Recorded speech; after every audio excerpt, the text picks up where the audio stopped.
how to download GTA Vice City on PC.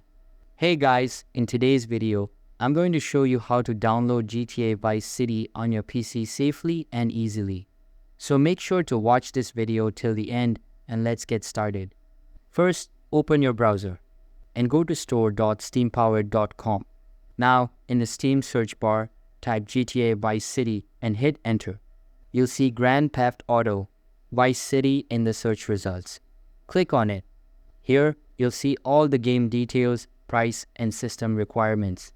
Click on the Add to Cart button and proceed with the purchase by signing into your Steam account or creating a new one. Once you've completed the payment, go to the Library tab inside the Steam client. Click on GTA Vice City, then hit Install. Select the folder where you want to install the game and click Next. Steam will now start downloading the game. Wait for the download to complete.